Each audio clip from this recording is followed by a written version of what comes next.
Good afternoon and welcome to the Carr Center for Human Rights Policy at the Harvard Kennedy School. We are one of the research centers at the Kennedy School, which aims to serve as a hub for research, training, and teaching in the human rights domain.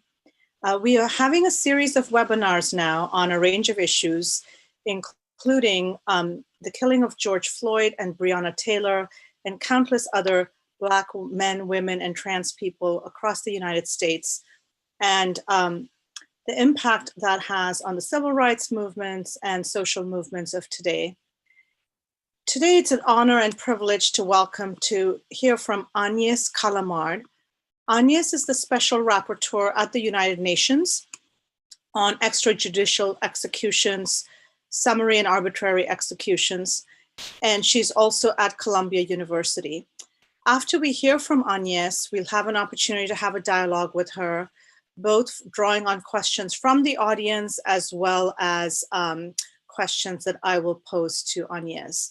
I will note that Agnes and other UN experts have called on the US government to take decisive action to address systemic racism and racial bias in the criminal justice system by launching independent investigations and ensuring accountability in all cases of excessive use of force by the police.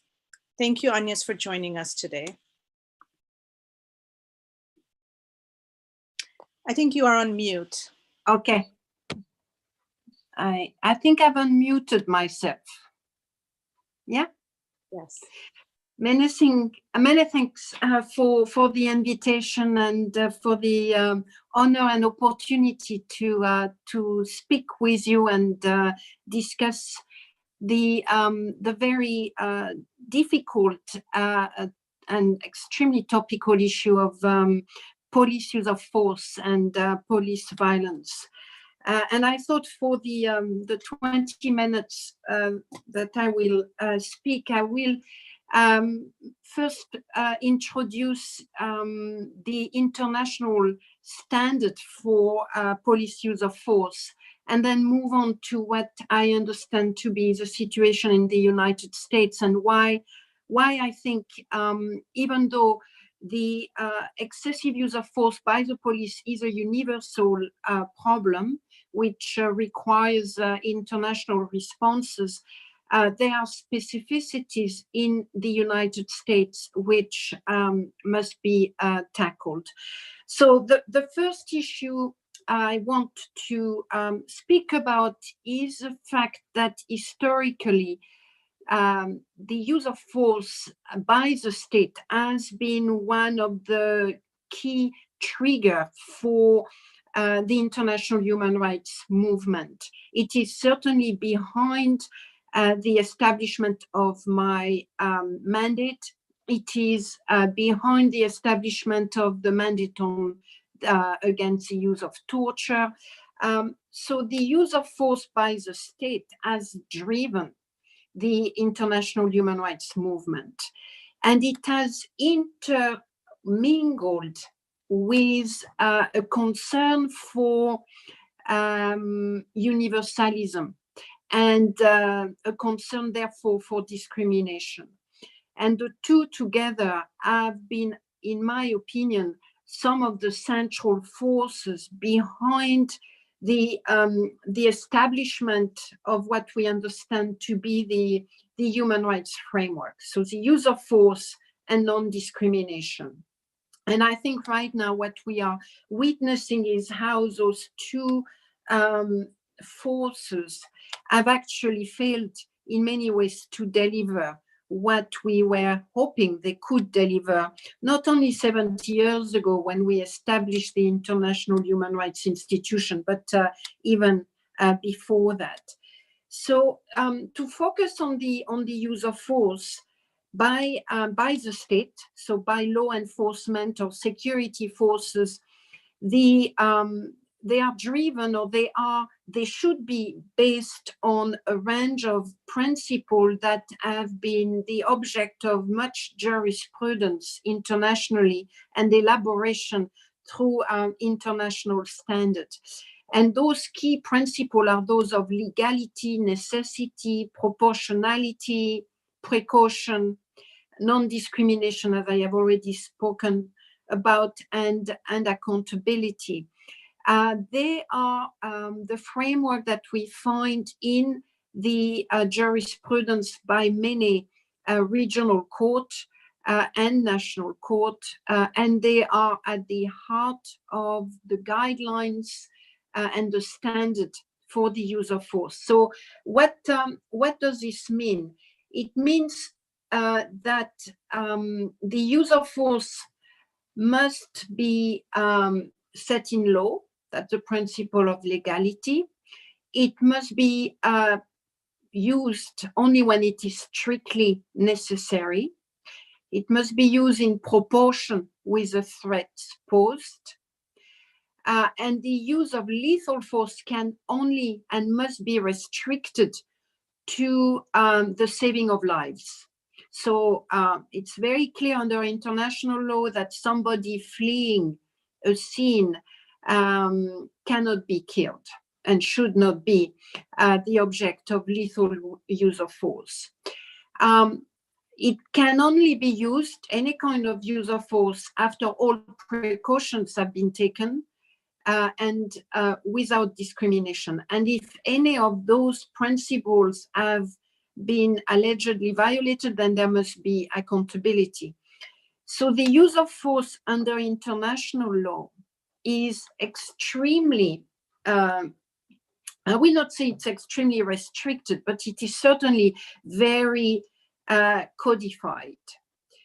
And this is the codification under international law that we do not find in the United States. So I will be happy to return to what those principles means in the international system. And of course, there are no panacea. It's not because a country is going to adopt the test of necessity and proportionality that there will be no deadly and unlawful use of force. But necessity and proportionality allows to narrow the circumstances under which the law enforcement will be able to use force in a lawful fashion. In the United States, there are a number of issues that are that stand out and that are in contradistinction with what we will be expecting internationally. So I'll begin with some of the most specific issue and then move to the history of use of force. But the first issue that there is no nationwide standard. Every city in the US, every state in the US has its own standard.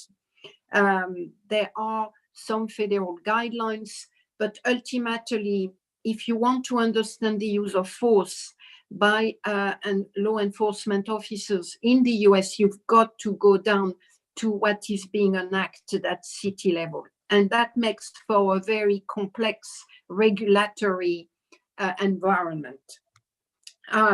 Secondly, the test that is being used to determine whether the use of force is lawful is the test of a reasonable standard. In other words, instead of using necessity and proportionality under the American system, court and the guidelines before the court will determine whether it was reasonable for a police officer to use force.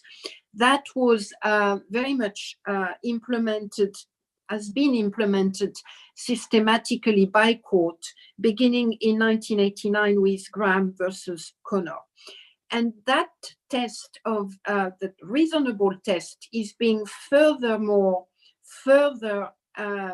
entrenched, and it is making it more difficult for accountability to prevail because of the other issue attached to it, which is one of that of qualified immunity. So what do we mean here? It has been, I think, now in the context of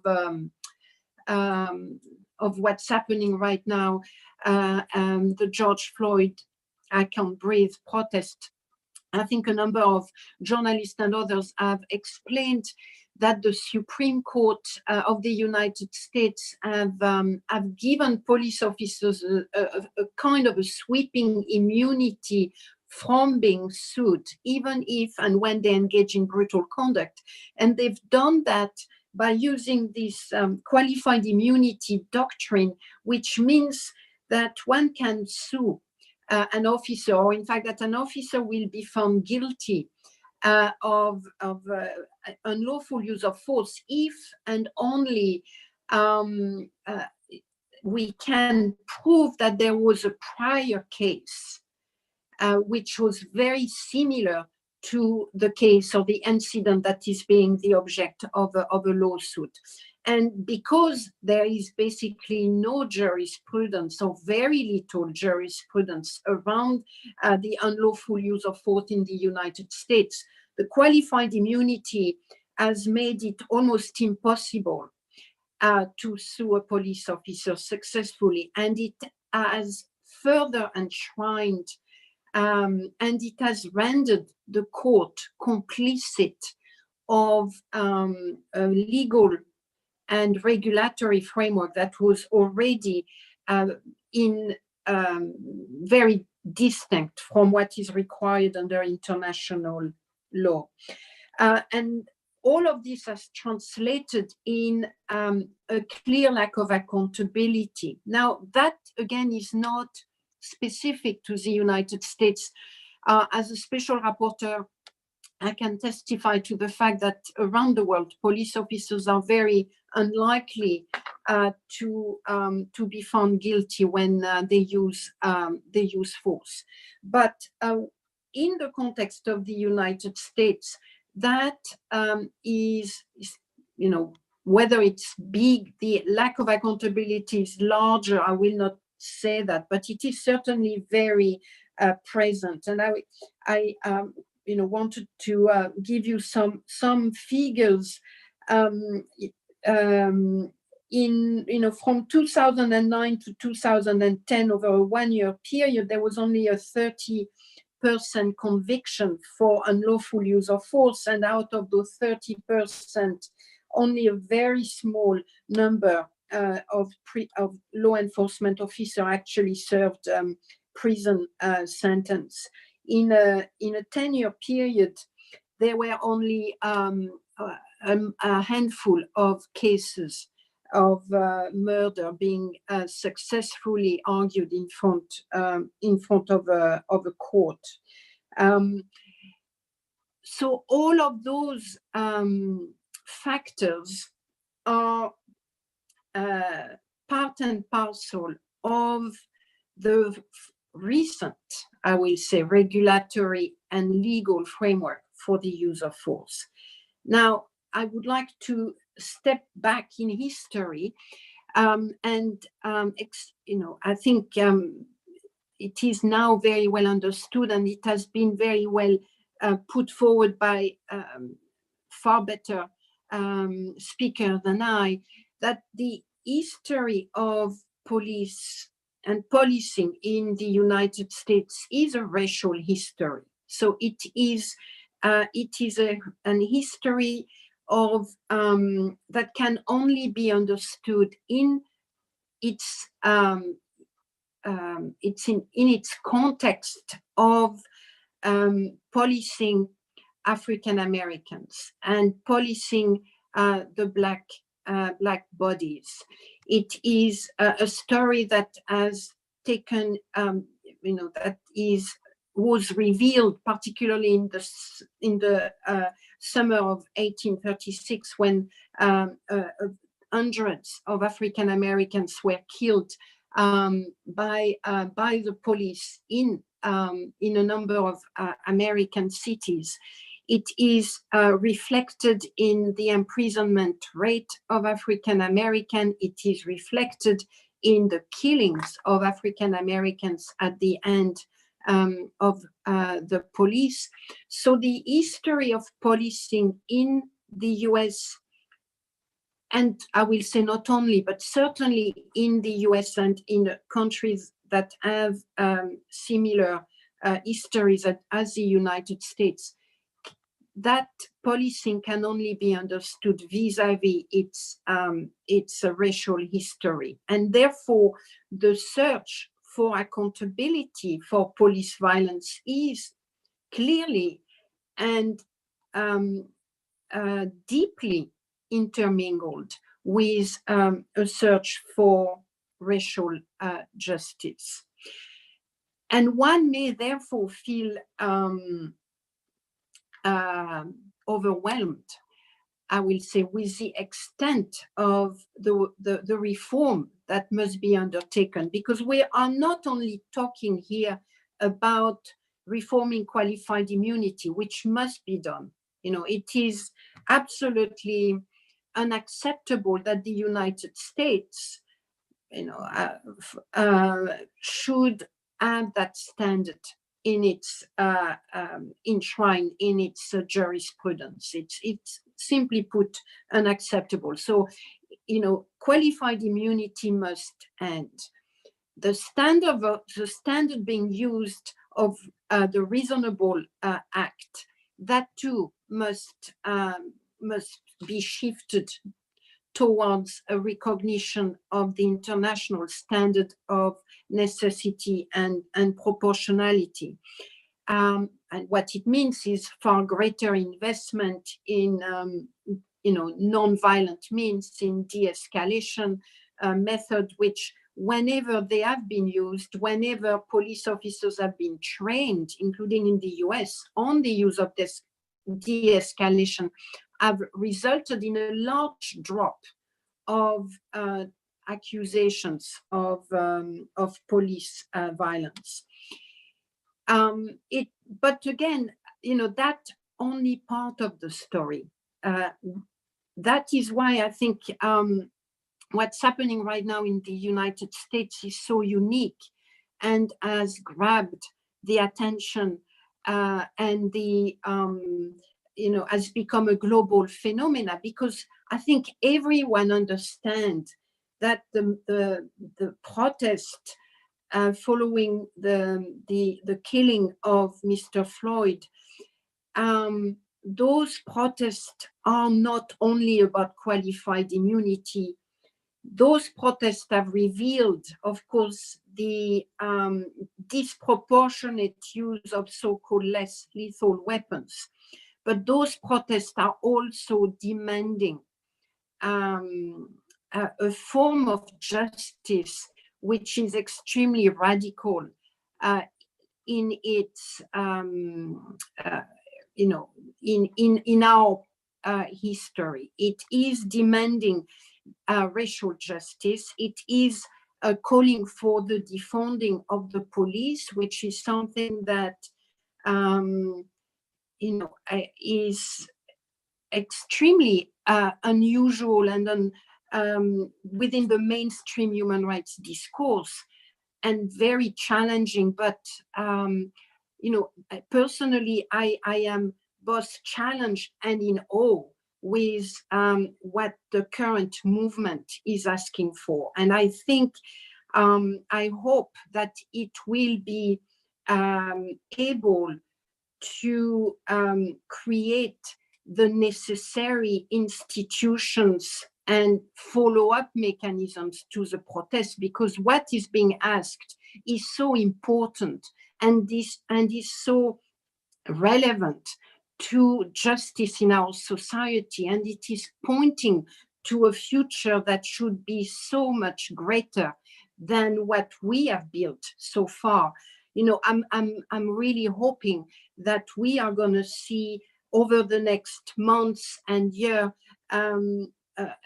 a movement which will not just be protest, but an actual movement at city level, at state level, and at federal level to implement some of those very radical but yet so utterly humane demands for for justice and an end to the unlawful use of force.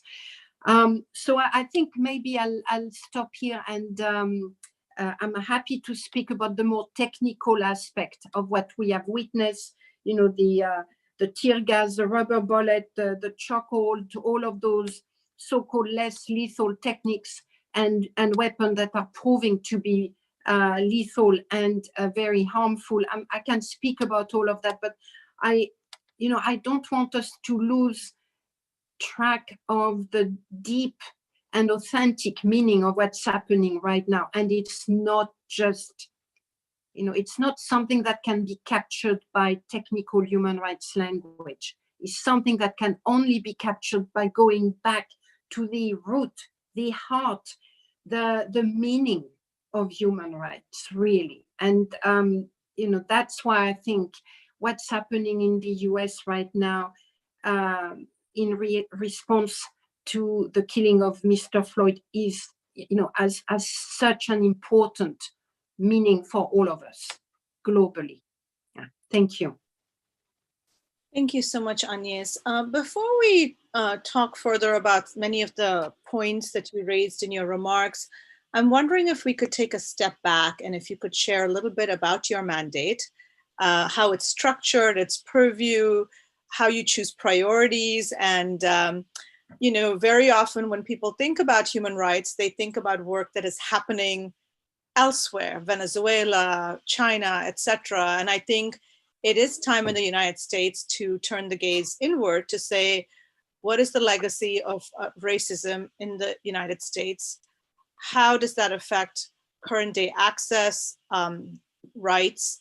And how do we ensure that the US is not just, speaking internationally without really addressing rights violations here? So I'm curious if you could just lay out sort of your mandate, the geographic scope, and how you prioritize and work with groups here to get your work done. Yeah, thank you. Let me park for the moment the issue of the US and its international commitment. Very quickly, my mandate was one of the first independent, so-called independent human rights expert established by the UN in the mid-80s. It is very much the product of its historical birth. It was established largely in response to what was happening in Latin America, in particular, the massive killings in the context of the dictatorship of Latin America. So initially, the mandate is therefore a fairly narrowly focused mandate on arbitrary killings by the state. Over the course of its history and in response to how civil society and the court around the world have understood the right to life and the right not to be killed, the mandate has gone into a range of other directions. And by the time I inherited it, a number of issues had been considered, including those in relation to armed conflict, for instance. In my my perspective on my mandate from the start has been to take the standpoint of the people rather than to look at the techniques. And by this I mean that there is more to killing and to life than non-death or death. And there is a lot that we need to understand, such as the meaning of dignity in life, for instance, and the meaning of dignity in death, as a matter of fact. There is a lot that can and must be done to understand that the history of the human rights framework is is a choice. It's not, we have elected to focus on a certain issue. We have elected to pick on certain kind of victims.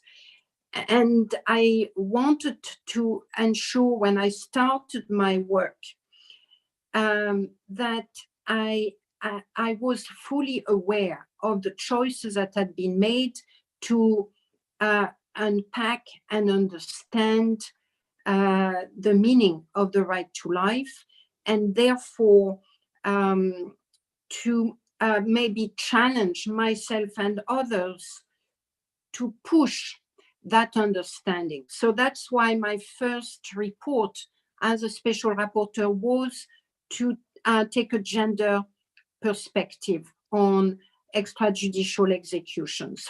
What does that mean to look at life and death from a gendered standpoint? And I think this is a very important question. We cannot think of life and death outside gender, in my view, in the same way that we cannot think of it outside race. And all of those issues have driven the way I have looked at my mandate. The second focus of my work has been on refugees and migrants in particular, and to determine the extent to which refugees and migrants were the victims of arbitrary killings, even when they were not killed by the state, to understand further the responsibilities of states when they close their borders, and whether that and certain pushback methods, in fact, cannot amount to an excessive use of force in the way the terminology is being used for policing. So I think it is, and I'm not suggesting that this is the only way to interpret my mandate, but this is the way I have decided and wanted to interpret it, which is to really understand that this is a mandate which is history. It's a mandate with a gendered history. It focused heavily on men initially. It's a mandate with a focus on certain countries, and I wanted to make sure that in the way I interpreted the mandate, I was making clear and bare the choices that were being made and that I was making. When it comes to the United States, the issue you've raised that in your right now reminded me of the article that my colleague David Kay has just written for Foreign Policy, and I would like to invite whoever is listening to us to check it out. And in the article which was published last night, David is making the same point you are making, Shushna, which is to say, the United States for far too long has looked at human rights as someone else's problem, at someone else's issues. It is time now that we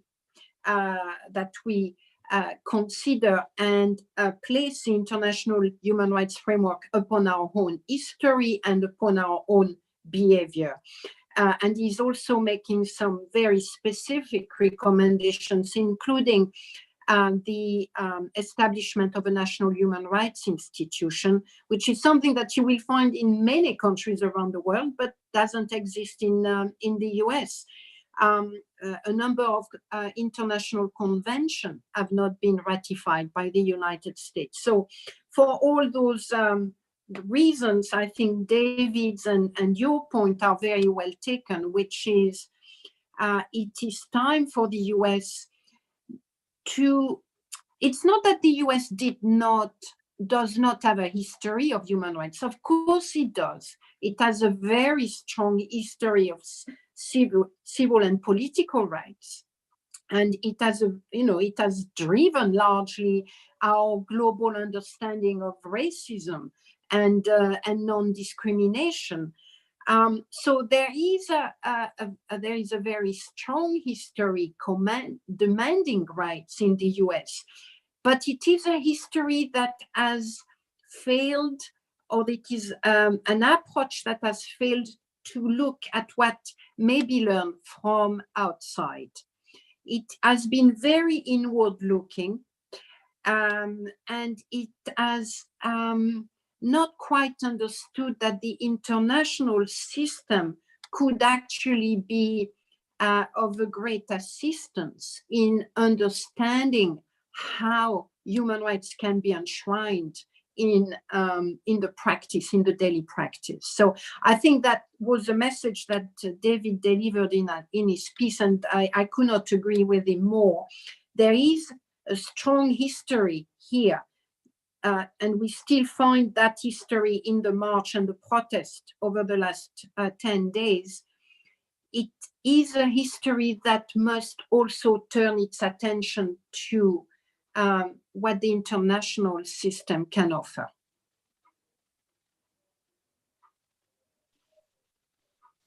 Thank you. I'd like to welcome people to post questions for Agnes, which we'll try and cover. A couple of questions that were raised by the audience. You mentioned earlier that these principles are codified in the international system. Could you talk a bit about the international treaties and documents that are applicable, and has the US signed any relevant treaties? Well, that's a very interesting and strangely enough difficult question. So yes, the US has ratified the ICCPR, the International Convention on Civil and Political Rights, which includes a number of articles, including those related to the non-deprivation, the right to life, which is that people have an inherent right to life, and no one should be arbitrarily deprived of their life. The ICCPR also includes the prohibition against torture and cruel and inhuman treatment, and a range of other equally important rights. So the US has ratified them. They have made a couple of reservations, but let me put that aside for the moment. When it comes to the use of force by law enforcement officers, there is no convention on how police should use force. What there are standard guidelines, which for all intents and purposes are not, certainly cannot claim to be convention. They have not been signed on, they have not been ratified, but they do reflect principles which are extrapolated from convention and treaties. So for instance, necessity and proportionality are principle and tests that are directly related to the implementation of a range of rights within the ICCPR. However, I have to point out that those various guidelines, such as those related to the use of force, and most recently the one on non-lethal weapons, do not have the weight, do not have the legal weight of convention. And indeed, that has been used by the US government in their communication to me, at least, and publicly. They have argued that because the use of force is not the object of a convention per se, the principle that I have just pointed out to you, legality, necessity, proportionality, and so on, cannot be considered to have to be binding on them, which in my opinion is actually quite disingenuous, because as I have pointed out, notwithstanding their application to the particular issue of use of force, these are principles that you will find in every single convention. Those tests are their non-discrimination, legality, necessity, proportionality, and so on. But the US has argued that because there is no convention on use of force by law enforcement officers, no treaty, they are not duty-bound to implement those principles that I have just pointed out to you, which is unfortunate and a reflection of the point we were making earlier, which is the US has a tendency historically to judge that its own jurisprudential, policy, legal, or regulatory development are somehow better than those that have met the test of a comparative good practice around the world. And that's unfortunate. Thank you. You talked earlier about sort of the challenge in the United States without there being a nationwide standard, that individual cities and states are both coming up with their own practices and policies, but there's also activism that is happening at a local level to change how these police departments are funded or demilitarized and so on. I'm wondering if there's any good examples that you are seeing emerging either from local cities or states or municipalities in the United States, or from your work around the world around police abuse that could be upheld as models for people to consider that really kind of embrace an approach focused on rights and the dignity of every person? So, unfortunately, as far as the US is concerned, I haven't done that comparative work. I've started doing it by looking at one specific issue which has not been at the forefront of the recent protest, but is nevertheless something very important, which is the use of force against people with developmental issues. So the use of force against people with mental or developmental disability. And there appears to be a very high proportion of people who die at the hand of the police. We already know about African Americans, but even within that group, African American with developmental issues is the proportion is very high. So I was interested in fact, writing a report, not just focusing on the US, but globally on that particular question. And it has led me to start doing comparative work and to look at places where new trainings and new methods had been used in order to decrease the use of force. This is why I've mentioned the fact that there is now clear evidence that when police officers are used in de-escalation training, there is a drop in the use of force, which is quite dramatic. I think it's about 75% drop in reports of alleged excessive use of force. Now, I've also, I should mention to the audience that today, and so I have not had the time to read it, but the University of Chicago Law School has just published a study comparing 20 or more, I think 20 policies for the use of force across the United States. And I think that will be very helpful in terms of identifying possible better cases and better situations. But ultimately, yes, we can and we have to find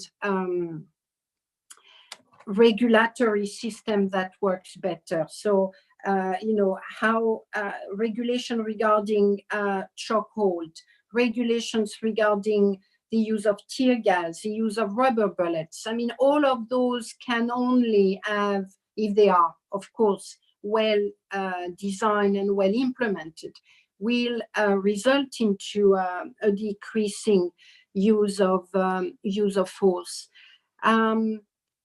They will not necessarily address the endemic problem that the current protests are highlighting and demanding an end to.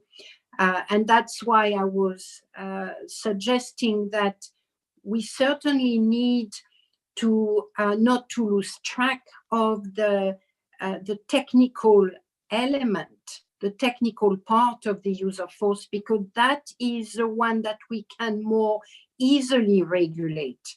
You know, better better policies, better training, regular training of the police. All of those will matter.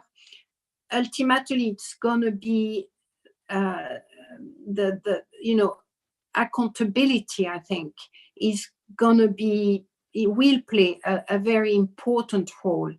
I was just, I don't know if you have come across this information suggesting that the camera used and carried by police officers do not appear to have any impact on behaviors. In other words, one was, you know, the idea of carrying a camera, I think, was to strengthen accountability and to allow police officers to be more mindful of how they use force. And the latest information available will tend to show that actually this is not the case, that the camera carried by police officers do not impact on their behaviors. I don't, you know, I think more is needed on that questions, but it may well be because it's not just about carrying a camera. If there is a camera that is revealing a miss and an excessive use of force, but that there is no follow-up in terms of either an administrative process or indeed a criminal process, and of course the use of the camera is, camera is absolutely useless.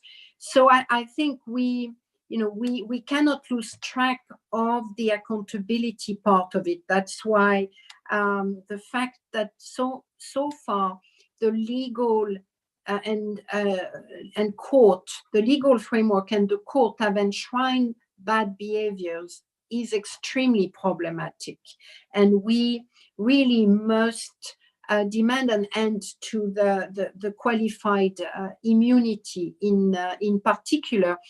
We must also, in my view, and that's what I had suggested in my op-ed to the Washington Post, I think we need to have independent investigation being carried out.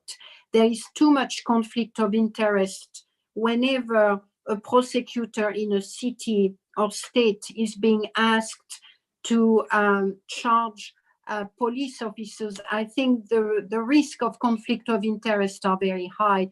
And here the international system has much to offer the US, because, in many places, in many countries, there are independent investigatory bodies with their own prosecutors for police excessive use of force. And I think it will be important for the US system, for the US, whether at federal or state level, to start considering the possibility of establishing specific special prosecutors and special investigators for excessive use of force.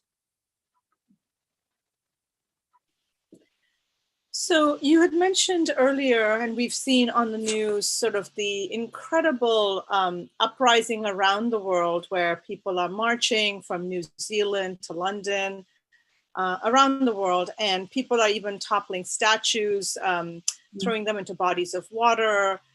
And so I'm wondering, how much can we maintain this moment and build solidarity worldwide, the way, you know, in the past we've seen movements to end apartheid in South Africa, or, you know, to open up Eastern Europe, even movements in Latin America that kind of drew on more global civil society movements.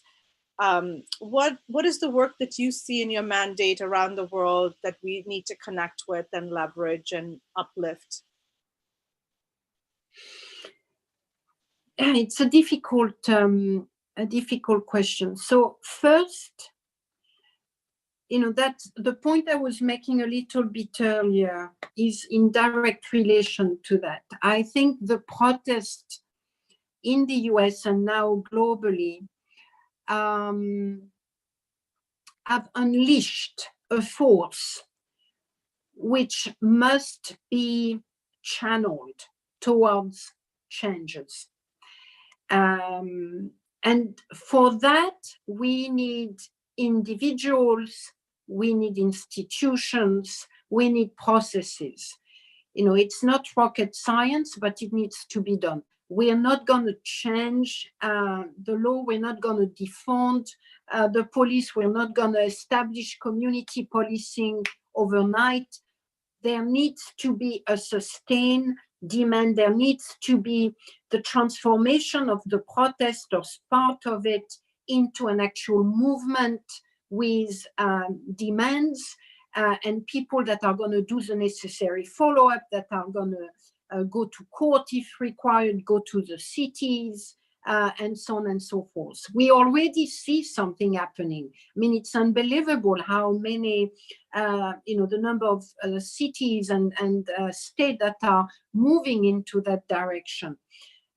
So that's the first thing. And that's not just a challenge unique to that protest. We, you know, the Arab Spring has witnessed similar challenges, how to channel the force of a mass movement, almost spontaneous, protest-driven, into something that is sustainable for the purpose of change. That's not easy.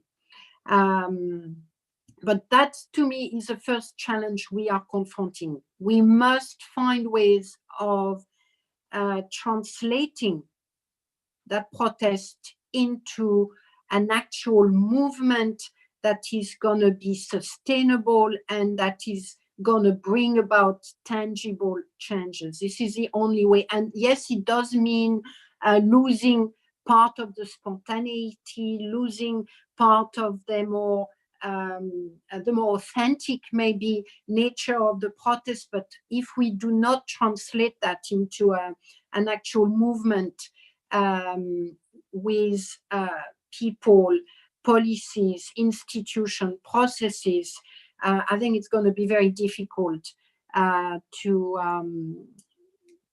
move further. So that's the first thing. I can already see outside the United States, I think a number of governments have become quite worried about what was happening and are trying to take steps in order to preempt a radicalization of the demands. I mean, you know, I'm not surprised that they are trying to do that. I hope it will not succeed, because I think what is so important in the George Floyd movement, the I Can Breathe movement, protest, is that they are bringing to us radical demands, and those radical demands are actually being translated. The defunding of the police is an extraordinary demand, which is actually something that can carry, you know, justice at the deepest level. So I do hope that we are not losing track of those more extraordinary demands, because they are so ultimately so meaningful. Globally, at the moment, you know, in direct relation to the excessive use of force by the police, I have to say, I think I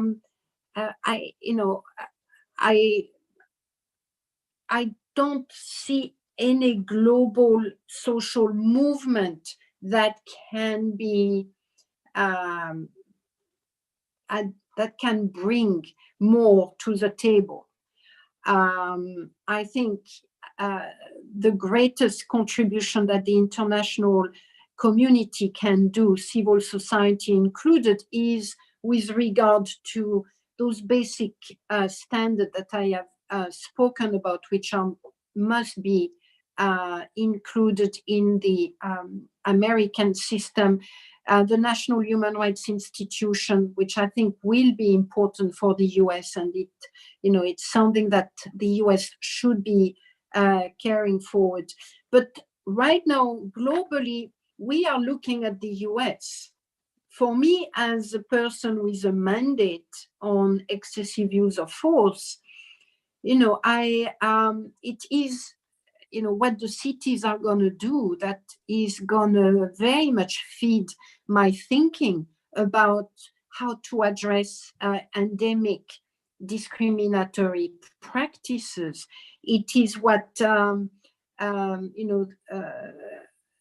the follow-up over the next months or year, which I think could create an historical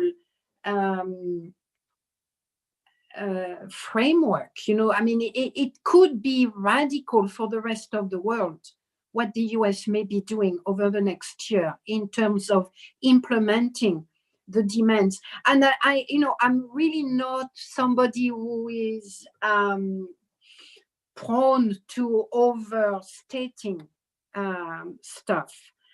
I am careful in the way I use the human rights framework, even if I am very committed to make the human rights framework a tool for change, including of our own societies. I have absolutely no doubt that what we have witnessed over the last 10 days is of the range that you were describing. It is potentially what we have seen in with the Berlin Wall. It is potentially what we saw in South Africa when Mr. Mandela marched free out of the gate of his prison. I mean, these are what we have watched. This is what. But we need to learn from those moments, and those moments can be important in historical terms, but they could have a far greater meaning if we can translate them into something more. And that is, to me, what's our next challenge. It is to see how this protest, spontaneous movement, this recognition of endemic racism, the recognition of privilege. I think that's, to me, what was so important in those marches was the acknowledgement of the privilege that non-Black, non-brown people had.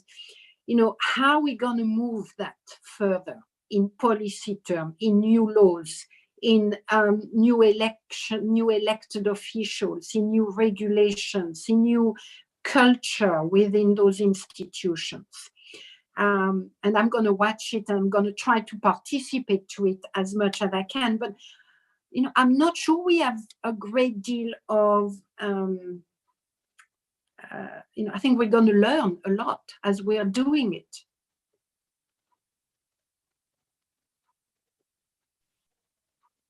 This has been fascinating, Agnes. I'm wondering, in closing, if you can share some thoughts as we look ahead. You've captured quite well sort of the historical context in which we are working, the rise of the movement, some of the points of divergence between the US and the international framework. And as we look forward, what are your thoughts in terms of your mandate and how it intersects with groups working on the ground in the US, as well as groups working in the international context? to advance your research, your recommendations, and kind of to affect change on the ground?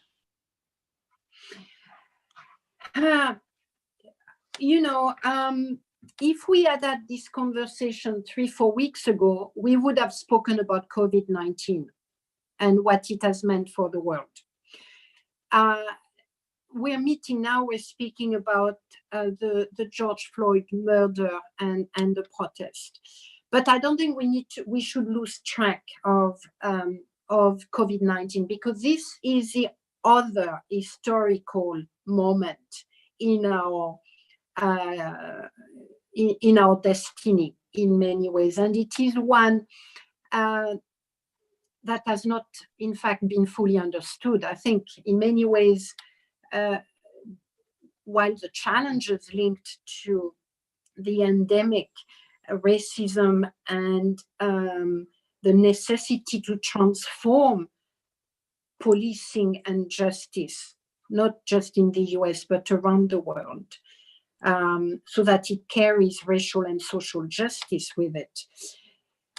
That, in fact, we kind of understand. I don't think we've understood really yet the meaning of COVID-19, the historical meaning of COVID-19, and the kind of spotlight it has placed on our societies. I often, over the last week, I've often made linkages between COVID-19 and the George Floyd protests, because both are about vulnerability, entrenched, codified, and policed. COVID-19 has revealed that the viruses actually do discriminate, that viruses go after the most fragile of us all in societies. They go after the people with structurally no access to proper and adequate health. Viruses go after people with chronic diseases, often themselves the product of poor social economic conditions. The viruses go after the elderly. The viruses go after people that are held in unhealthy, crowded detention facilities. So COVID-19 has, if we dare looking, COVID-19 has placed a very cruel, has shown the cruelty of our societies in ways that we should not run away from, because it's right there. It's right there in the mass graves that have been erected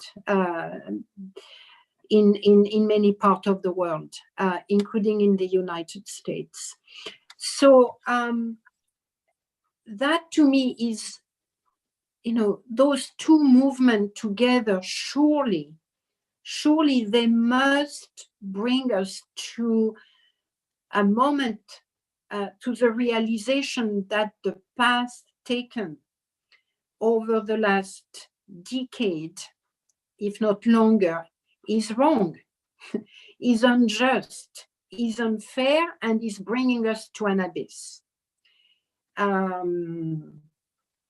Whether or not this is going to be the case, I do not know. But this, to me, is what COVID-19 and the George Floyd movement are showing. That is why I'm calling upon us, all of us, the people protesting, as well as those that have been on the front line of COVID-19, to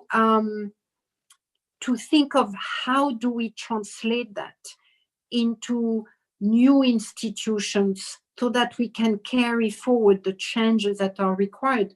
My biggest fear at the moment is that we're going to very quickly forget. We're going to move on as we have done in the past. the COVID-19 has highlighted the structural problems with globalization and the neoliberal model in ways that, I think most people were not aware of. I already see in my own country, France, and maybe not in the US yet because you're in the middle still of COVID-19 pandemic, but in places where we're already, past that first wave, it's almost like nothing ever happened. The disinvestment into our health system, which has created so much death ultimately. I can already see that we are not going to attempt to address what has been done to the global health system, the commodification of health, and so on and so forth. So as special rapporteur, the first thing is that we have come together, and we are independent experts, but we have become a collective voice. And that to me is very important. We've been a collective voice on COVID-19. We've been a collective voice on the US protest and the use of force and the racial violence. And we must be a collective voice on what's needed next. As an independent expert, what am I doing? At the moment, I have tried to reflect on how can we learn from COVID-19. I've made a couple of proposals which I am discussing at the moment. How can we learn? How can we evaluate? How can we capture the complexity of the pandemic and the complexities of what it's revealing about our society so that we can strengthen ourselves? I am, committed to advocating for the structural changes that are required. I am committed for advocating for our human rights framework to be dynamic. That's why I was mentioning how in awe I am with what's happening in the US, because I can see so much there that needs to be incorporated into my understanding of human rights and what needs to happen. And the worst thing that can be done to human rights is to make it a sacred framework, because then it becomes a belief. It's no longer based on actions and act and fact and truth. So I'm hoping that everything that's happening right now, everything that is currently taking place around the world that is challenging our societies, challenging the economic models that we have followed, challenging our understanding of justice, that we also are prepared to be challenged as international human rights expert and advocate, and that we reflect what we can hear from the street. We reflect what we can hear from Mr. George Floyd's families and others around the world. That is where I see my path ahead.